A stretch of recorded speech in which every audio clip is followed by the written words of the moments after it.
আসসালামু আলাইকুম রহমতুল্লাহি বারাকাতু। সায়েন্স টাইম অল মিশনের পক্ষ থেকে আপনাদের জন্য নতুন আরও একটি ভিডিও নিয়ে আসলাম। আমি ফয়সাল হোসেন সুজন আছি আপনাদের সাথে। আজকের টপিক হলো generation of electrical power.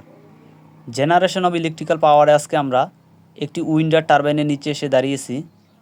Winder টারবাইনের মাধ্যমে কিভাবে বিদ্যুৎ উৎপন্ন করা হয় সে বিষয় নিয়ে কথা বলবো। আমার পিছনে অনেক বিশাল বড় একটি উইন্ডার টারবাইন রয়েছে, যা বাতাসের মাধ্যমে বিদ্যুৎ উৎপন্ন করতেছে, আপনারা দেখতে পারতেছেন।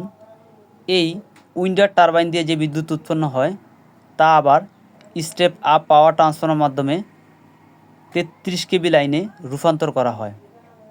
33 কেবি লাইনে রূপান্তর করার পর 33 কেবি ফিডারের মাধ্যমে গ্রিড পর্যন্ত সাপ্লাই করা হয় এবং গ্রিড থেকে আরও হাই ভোল্টেজে রূপান্তর করে ট্রান্সমিশন লাইনের মাধ্যমে বিভিন্ন শহরে পাওয়ার সাপ্লাই করা হয়। আমার পিছনে এবং সামনে অনেকগুলো উইন্ডার টারবাইন দেখতে পারতেছেন।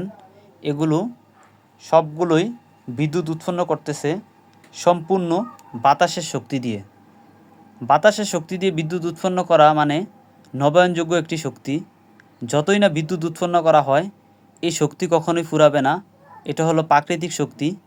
এই শক্তির মাধ্যমে বিদ্যুৎ উৎপন্ন করলে কোনো প্রকার জলবায়ুর প্রভাব পড়ে না, অথবা প্রাকৃতিক সম্পদ নষ্ট হয় না, বা প্রকৃতিতে কোনো প্রকার সমস্যার সৃষ্টি হয় না।